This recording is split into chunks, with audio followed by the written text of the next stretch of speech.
తెలంగాణ రాష్ట్ర సాధనలో ఆర్టీసీ కార్మికుల పాత్రను ఎవరు మర్చిపోలేరు. ఆనాడు రాజకీయ పార్టీలు రాష్ట్ర సాధనలో వెనకడుగు వేసినప్పుడు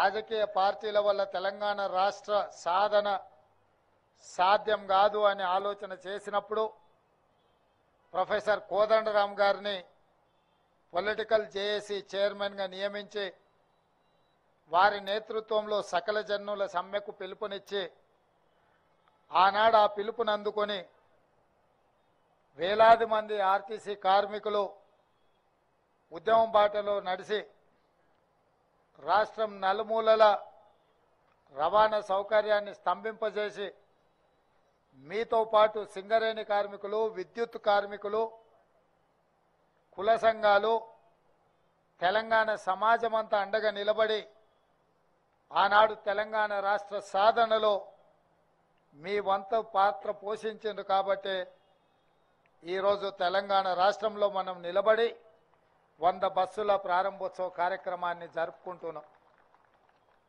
రాష్ట్రం వచ్చినాక మీ సమస్యలన్నీ పరిష్కారం అవుతాయని మీ కార్మిక సంఘాలను పిలిచి ఆనాటి ప్రభుత్వాలు చర్చలు జరిపి దీర్ఘకాలికంగా అపరిష్కృతంగా ఉన్న మీ సమస్యలు పరిష్కారం అవుతాయని మీరందరూ భావించారు, మేము కూడా భావించినాం. కానీ దురదృష్టవశాత్తు తెలంగాణ ప్రజల కోసం తెలంగాణ ప్రజలెన్నుకున్న ప్రభుత్వం కార్మికులను శత్రువులుగా చూసి మీరు తెలంగాణ రాష్ట్రంలో సమ్మెకు పిలిపిస్తే దాదాపుగా 90 రోజులు మీరు సమ్మె చేపట్టిందని నేను అనుకుంటున్నా. రోజు దాదాపుగా నెలల కొద్దీ మీరు సమ్మె చేసినా ఆనాటి ప్రభుత్వం మీతో చర్చలు జరపలేదు. 36 మంది కార్మికులు తెలంగాణ రాష్ట్రంలో సమ్మె సందర్భంగా చనిపోయినరు. కనీసం ఆ కుటుంబాలను ఆదుకోవాలన్న ఆలోచన కూడా ఆనాటి ప్రభుత్వాలు ఆలోచన చేయలే. మీ కార్మికుడే ఖమ్మం జిల్లా వాసి పెట్రోల్ పోసుకొని తగలబెట్టుకున్నప్పుడు అతను చావు బతుకుల మధ్యలో ఉంటే ఓవైసీ హాస్పిటల్లో మేమందరం వచ్చి ఆ కార్మికును పరామర్శించడం జరిగింది. ఆ తర్వాత వారు మరణించడం జరిగింది. ఆ కుటుంబానికి ఆర్థికంగా లోటు లేదు. ఆర్టీసీ ఉద్యోగం లేకపోయినా బ్రతకగలిగే స్తోమత ఉన్నా వేలాది మంది సహచర కార్మికుల సమస్య పరిష్కారం కావాలి, ఆనాటి ప్రభుత్వానికి కనువిప్పు కలగాలి అని ఆ కార్మికుడు ప్రాణత్యాగం చేసింది. అయినా మీ కార్మిక సంఘాలను రద్దు చేసిండ్రు తప్ప కార్మిక సంఘాలతోని ఆనాటి ప్రభుత్వం చర్చలు జరిపే ప్రయత్నం చేయలేదు. మీ సమస్యను పరిష్కరించాలన్న ఆలోచన చేయలే. నాకు తెలిసి ఆ రోజే మీ సంఘాలను రద్దు చేసి మీ కార్మికుల సమస్యలను చర్చల ద్వారా పరిష్కరించని ప్రభుత్వాన్ని రద్దు చేయాలని ఆ రోజే మీరు సిద్ధమైనరు. మీరే ఆనాటి నుంచి ఆనాటి ప్రభుత్వాన్ని రద్దు చేయడానికి బ్రాండ్ అంబాసిడర్లుగా మారి బస్సు ఎక్కిన వాళ్ళను, బస్సు దిగిన వాళ్ళను ప్రతి ఒక్కరిని ఇక ఏమాత్రం ఆనాటి ప్రభుత్వాన్ని క్షమించకూడదు అని చెప్పి ప్రతి ఒక్క ప్రయాణికుడికి చెప్పి ఈరోజు ప్రజాపాలన రావడానికి, కాంగ్రెస్ ప్రభుత్వం ఏర్పడడానికి మీరు అత్యంత ముఖ్యమైన పాత్ర పోషించారు అని చెప్పి పిసిసి అధ్యక్షుడిగా, ఈ రాష్ట్ర ముఖ్యమంత్రిగా ఈ వేదిక మీద నుంచి నేను చెప్పదలుచుకున్నా. అందుకే మిత్రులారా, ఎన్నికల సందర్భంగా మేము ఎన్నికల మేనిఫెస్టోలో పెద్దలు శ్రీధర్ బాబు గారు ఆడబిడ్డలందరినీ కూడా ఉచిత బస్సు రవాణా సౌకర్యాన్ని ఏర్పాటు చేయాలి అని వారు నిర్ణయించారు. ప్రభుత్వం ఏర్పడ్డ ఎంబడే వారు ఆదేశించారు. 7 తారీఖు నాడు ఎల్బీ స్టేడియంలో మేము ప్రమాణ స్వీకారం చేస్తే 9 తారీఖు నాడు 48 గంటల్లోపే ఈ కార్యక్రమాన్ని ప్రారంభించాలి అని చెప్పి మీ అధికారులకు, మీ ఎండీకి పిలిచి మాట్లాడితే తప్పకుండా ఏర్పాట్లు చేస్తామన్నారు. 48 గంటల్లోనే శ్రీమతి సోనియా గాంధీ గారు హైదరాబాద్కు వచ్చి ఇచ్చిన హామీని, మొట్టమొదటి హామీని అమలు చేసిన చరిత్ర ఆర్టీసీ కార్మికులది.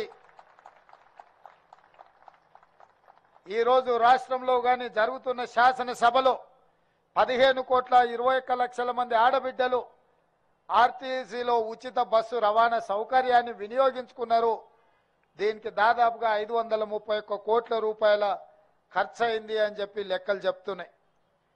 రవాణా ఏర్పాట్లు అమలు చేసింది మీరైతే మీకు అవసరమైన నిధులు బట్టి విక్రమార్క గారు ఈ సంస్థ లాభాలలో నడవాలి, కార్మికుల జీత భత్యాలు 1వ తారీఖున వాళ్ళ ఖాతాలో పడాలి అన్న ఆలోచనతోటి ఇతరత్ర ఖర్చులను తగ్గించుకొని దుబారా లేకుండా నిజమైన అవసరాలను దృష్టిలో పెట్టుకుని ఒక కుటుంబ పెద్దలాగా తమకు వచ్చే ఆదాయాన్ని పొదుపుగా అవసరాలకు వినియోగించుకునే విధంగా బాధ్యతాయుతంగా ఆర్థిక మంత్రిగా వారు కార్మికుల ఖాతాలో ఆ నగదు వేయడం జరుగుతుంది.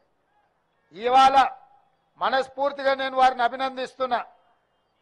తెలంగాణ రాష్ట్రంలో కాంగ్రెస్ ప్రభుత్వం ఏర్పడ్డ తర్వాత మొట్టమొదటి బడ్జెట్ని ఈరోజు శాసనసభలో ప్రవేశపెట్టిండు.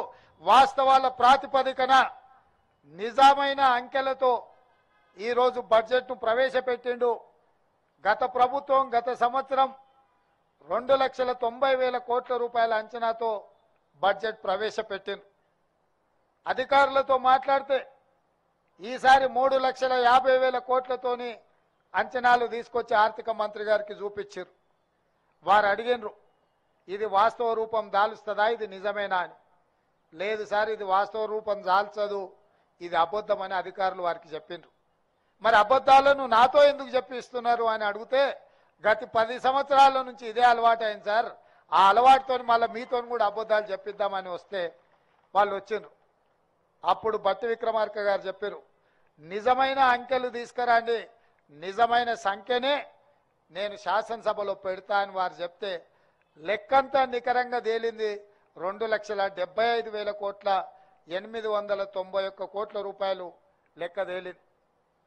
నేను అడిగిన బట్టి గారిని, పోయిన సంవత్సరం 2,90,000 కోట్లుంటే ఈసారి ఇంకా 50,000-60,000 కోట్లు పెరగాలి కదా, మరి మీరు 15,000 కోట్లు తగ్గించి బడ్జెట్ ప్రవేశపెడితే ప్రతిపక్షంలో అసలే అబద్ధాలు మాట్లాడేటోళ్ళు ఉన్నారు, ఉన్నది లేనిది ఉత్తదే బట్టగాల్చి ముఖం మీద వేసేటోళ్ళు ఉన్నారు, ఎట్లా ఎదుర్కొంటావంటే నిజం నా దగ్గర ఉంది, నిజం నిప్పు లాంటిది, ఎవరు అబద్ధాలు చెప్పినా అది చూస్తూ ఊరుకోదు, వాళ్ళు ఏం మాట్లాడినా నేను నిలబడి సమాధానం చెప్తా, నేను చూసుకుంటా, నిజాలే చెప్తానని చెప్పి వాస్తవాల ప్రాతిపదికన ఈరోజు రాష్ట్ర శాసనసభలో 2,75,891 కోట్ల రూపాయల బడ్జెట్ను ప్రవేశపెట్టిండు. ఆదాయం తగ్గిన మీకు ఇవ్వాల్సిన నిధులను మాత్రం ఆపలేదు.